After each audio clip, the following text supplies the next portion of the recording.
Ang Stoic hard truth tungkol sa tunay na pagkatao. Sa Stoic philosophy, may isang aral na hinahampas ka hindi sa katawan, kundi direkta sa konsensya. Ang tunay mong pagkatao lumalabas hindi kapag masaya ka, kundi kapag nahihirapan ka. Madaling maging pulit kapag maganda ang araw. Madaling ngumiti kapag nakabonus ka. Madaling maging considerate kapag komportable ang sitwasyon. Madaling maging mabait kapag walang pressure, walang stress, walang abala. Pero ayon sa mga Stoic, character is revealed under pressure. Hindi kung paano ka kumilos sa ginhawa ang sukatan ng ugali mo, kundi kung paano ka kumikilos kapag pagod ka, gutom ka, stressed ka, at walang pumupuri sa'yo. Ang kabaitan na nakadepende sa mood ay hindi kabaitan, kondisyon. At ang ugaling maganda lang kapag komportable ay hindi ugali, arte. Ito ang kwento ng isang empleyadong mabait sa umaga, pero nagiging halimaw sa gabi hanggang may isang aral na nagpaintindi sa kanya kung ano ang tunay na kabutihan. Si Marvin, 32, ay sikat sa opisina. Hindi dahil sa husay niya, kundi dahil mabait daw siya. Mahilig tumulong, maayos kausap, magalang magsalita. Pero may isang sikreto ang mga kasamahan niya. Hindi siya mabait kapag pagod. Kapag may deadline at kulang sa tulog. Biglang nagiging masungit. Kapag navi-visitan niya ang traffic sa umaga. Pagdating sa opisina, mainit ulo kahit walang ginagawa ang iba. Kapag sabay-sabay ang workload. Nakakapagbitaw siya ng linya tulad ng, "Ano ba naman yan, hindi ba kayo marunong mag-isip? Paulit-ulit na lang kayo, nakakainis na. Hindi ko na to trabaho, bahala kayo." Pero kinabukasan, kapag nakaayos ang lahat, bumabalik ang ngiti niya. Sa madaling salita, mabait siya kapag hindi siya naiinis. Marespeto siya kapag hindi siya pagod. Maunawain siya kapag hindi siya pressured. Kapag maaliwalas ang araw, parang anghel. Kapag malabo ang sitwasyon, parang ulap na nagdidilim. At sa loob ng maraming buwan, hindi niya nakikita ang mali. Ang laging sinasabi niya ay, "Tao lang ako."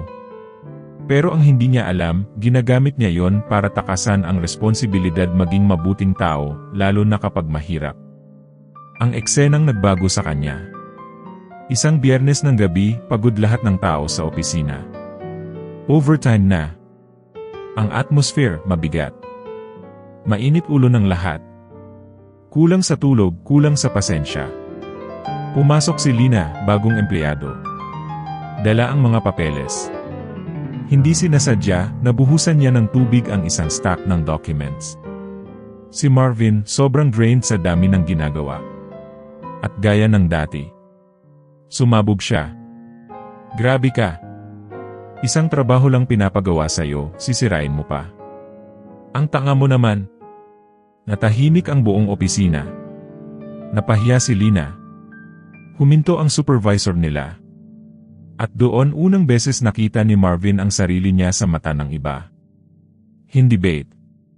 Hindi professionalismo. Hindi maturity. Kundi insecurity, galit at pagkapikon. Umuwi siyang tahimik, hindi dahil pagod, kundi dahil napahiya siya sa sarili niya. Ang Stoic quote na tumama sa puso niya. Sa bus pauwi, nag-scroll siya sa phone niya at may lumabas na quote. Character is revealed under pressure. Stoicism. Tumama. Parang may tumusok sa dibdib. Parang may boses na nagsabi, "Hindi ka mabait. Komportable ka lang." Dahil napagtanto niya, hindi niya kontrolado ang araw. Hindi niya kontrolado ang workload. Hindi niya kontrolado ang traffic, ang pagod, ang stress. Pero kontrolado niya ang reaksyon niya. At doon siya palpak. Ang paghaharap sa sarili. Hirap siyang makatulog ng gabing iyon. Iniisip niya lahat ng komentong binitawan niya. Lahat ng nasaktan niya. Lahat ng araw na nagbago ang ugali niya dahil lang hindi siya komportable. At doon niya na-realize. Kung ang kabaitan ko nawawala sa hirap, kabaitan ba talaga yun? At mas malupit pang realization. Kung stress lang ang dahilan para maging bastos ako, ibig sabihin walang lakas loob ang ugali ko. Hindi masama maging pagod. Natural iyon. Pero ang hirap hindi dapat maging dahilan para mawala ang pagiging tao mo. Ang pagbabagong hindi madali pero posible. Kinabukasan, maaga siyang pumunta sa opisina. Lumapit kay Lina. At sa unang beses sa mahabang panahon humingi siya ng tawad. Pasensya na sa ginawa ko kagabi. Mali ako. Hindi mo deserve yon. Umiling si Lina, umiti at tinanggap ang apology. Pero higit sa lahat, tinanggap ni Marvin ang bigat ng sariling ugali niya. Mula noon, nagset siya ng mga stoic habits. Huminga bago sumagot. Bago magalit, isang buong hinga. Nakapagligtas na ito ng maraming hindi kailangang away. Tanungin ang sarili, kung hindi ako stressed, sasabihin ko ba to? Kung hindi, hindi niya sinasabi. Iwasang gumawa ng desisyon kapag galit. Kasi sa galit, hindi utak ang nagdedesisyon, emosyon. Paalalahanan ang sarili, ang hirap ay hindi license para maging bastos. Hindi excuse ang pressure para mawala ang respeto. Tratuhin ang iba ng maayos kahit hindi perfect ang sitwasyon. Dahil doon sinusukat ang tunay na character. At habang ginagawa niya ito araw-araw, napansin niyang bumababa ang tense moments, lumalambot ang ugali niya, at mas nagiging magaan ang pakikisama sa kanya. Hindi siya naging perpekto. Pero naging responsable siya. Ang aral. Kung ikaw ay tulad ni Marvin, mabait kapag okay ang buhay pero nag-iba kapag pagod, tandaan mo. Hindi sukatan ng kabutihan ng mood. Kahit sino mabait kapag masaya. Ang tunay na pagiging mabait sinusukat sa hirap. Sa oras na hindi mo gusto ang nangyayari. Pressure reveals the real you. Hindi para sirain ka, kundi para baguhin ka. Ang respeto, hindi dapat natitinag ng pagod. Kung nawawala sa stress, hindi totoo. Kabaitan ay hindi pakiramdam, desisyon ito. At mas nagiging makabuluhan kapag hindi madali. Sa dulo, ang stoic truth ay simple pero mabigat.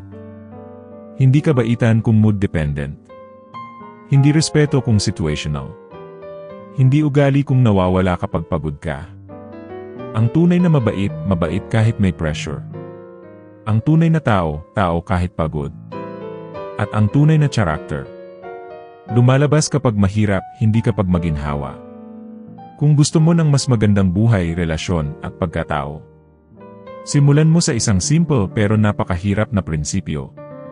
Piliin maging mabait kahit hindi madali.